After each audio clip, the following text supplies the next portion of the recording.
Hi everyone, I hope everybody's doing well. Sorry I haven't been doing these in a couple of weeks. I've been battling health issues, but I'm going to try to get committed back to doing it since I'm feeling a little bit better. Sorry if my voice sounds a little bit raspy. I have no idea why I sound this way. I'm not sick in that sense to have any issues with the way I am speaking or my voice itself or my throat, so I'm not sure. So just bear with me. We will get there. So I'm using Karen Dalton Smith's Fantasy deck. This is her original deck that she had created, I want to say back in 2016, 17, something like that. In the past 3 months, 4 months, she has created this deck, and that she sells in her Etsy store at Tea with Karen. For those that don't are not aware of it, most of you that are seeing this video is aware that she does have an Etsy store. She does create these cards. Again, if you are interested in learning this type of divination, tea leaf cards or charm reading or tea leaf reading, come join Karen's group. That's connected to her.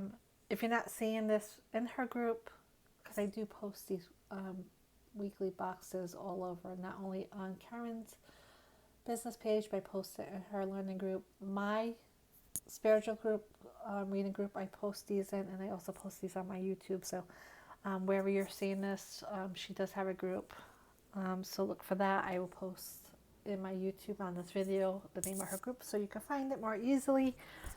If you are interested in learning or just being a part of a good community, a group of like-minded people that are really nice, sweet, and fun to really be involved in when it comes to group. So let me stop rambling on, and I'm going to shuffle these cards with the intentions of what we need to focus on for this current week, what we can be aware of or needs to be aware of. So, and then when I pull after these cards, that fell out, so I'm going to use that. I'm going to also pull from an oracle deck I have for an added bonus message to see what we have here.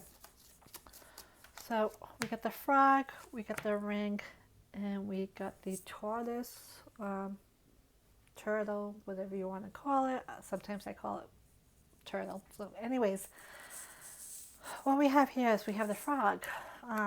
This is about really frog next to the ring is about you really focusing or needing to focus on trying to decide whether or not you want to commit to something that has that you've been made aware of or you've been thinking of, and that you've been really going back and forth with. There's a really huge indecisiveness whether or not you want to stick to this commitment.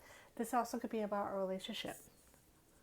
Some of you may be having that, going through that phase in the relationship where you don't know if you want to stay in this relationship.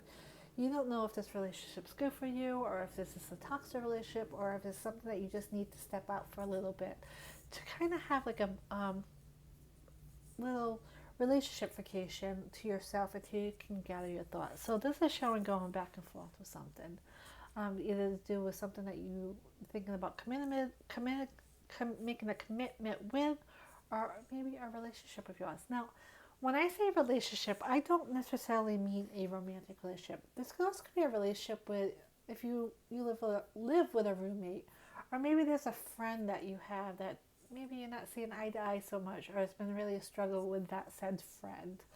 Or maybe this is a relationship with someone that you know from work, a coworker, or maybe this could be a family member. Maybe this is a cousin. You decide that you and your cousin, family's blood, yes, but it doesn't mean that family has to always be in your life either. Especially if they're very toxic to you, or if they're very not good for your mental health, or if they're not really contributing 50-50 into that said family member relationship. So this is showing being really indecisive back and forth. Now, frog is also a health symbol, and it can be a health symbol with a few things. It can be a health symbol when it has to do with fertility. So maybe there's some of you that are kind of struggling with the idea, or struggling with becoming pregnant, or fertility either with you or your partner. So there may be something here where you really need to really check into and commit to. Maybe this commitment of having some kind of fertility treatments that you really have to decide on, or struggling with ovulation, or whatever it may be when it comes to fertility. There's something that you're struggling with, whether or not you want to commit to. Now, frog also can be a health symbol when it comes to some kind of infection or something coming to surface on the skin, like warts or non-cancerous tumors, or some kind of skin issue. Dermat, they have to see a dermatologist for, or something. This could also be something going on with you where you need to make that commitment, but you're not sure if you really want to go through it. So you could be struggling with that also. Um, it could also show where the ring is going around and around and around, trying to figure out what's going on. When it comes to something, maybe you have a reaction on your skin, like I said, or maybe you're having an allergic reaction. Now, frog can be about allergies also. This is about, in the ring, it's about really getting on top of the things and really getting things settled and trying to figure out what's going on. So some of you may be going through that issue too, when you're not knowing what's going on, or you're not knowing why you're becoming pregnant, you're not knowing why you have a sad wart on your hand, or you're not knowing why you have a rosacea on your face, or whatever it may be, and that you really have to start making that appointment and the commitment. Now, when we have the tortoise here, the tortoise is about really sticking your neck out. And what I mean by that is really just taking control of it, control of what's going on in your life. Really making yourself known that, yeah, you're in control. This is your decision. This is your life, and this is how you're going to handle it. So, like I said, if this is a health thing, you're seeing doctor after doctor, and you're just not getting the answers, or you're not happy with the treatment you're getting, this is time to really stick your neck out and really take action about it. Um, because again, you have control of your life. Now, if this is something that has to do with your relationship and you're back and forth and you're indecisive, or a relationship with somebody, or friendship, whatever it may be, again, really take control, stick your neck out, really get to the bottom of things, and really be direct on how you feel, because that's important. Your feelings matter. So that's what I have for that. Let's see what we have for an oracle deck. Soulmates.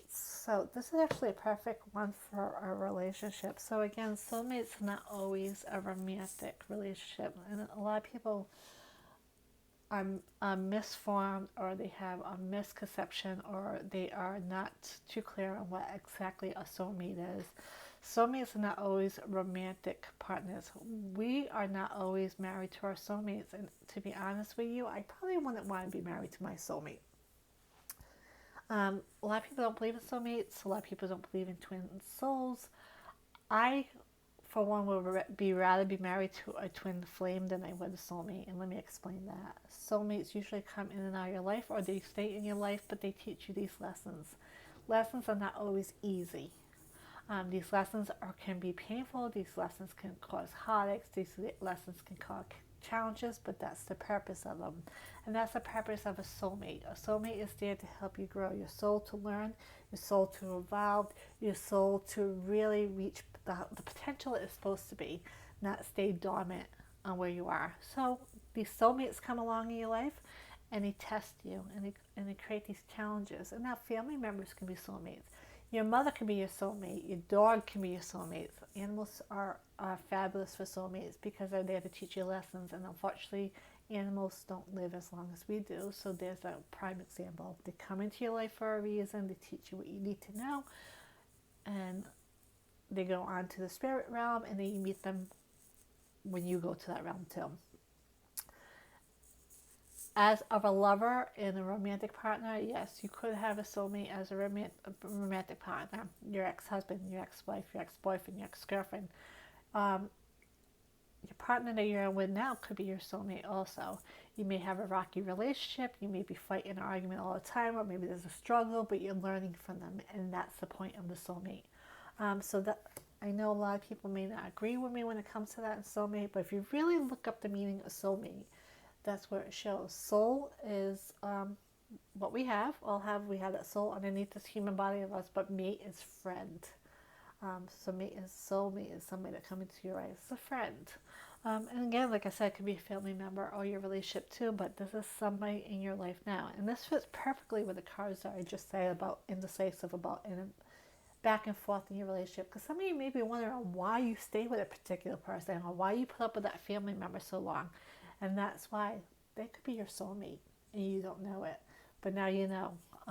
And they're teaching you a lesson, or you're teaching them their lesson, and you're helping their soul to evolve, not revolve, evolve. So it's a beautiful thing when you think about it. So that's what I have for everybody, and I hope to see everybody again next week. Take care. Bye bye.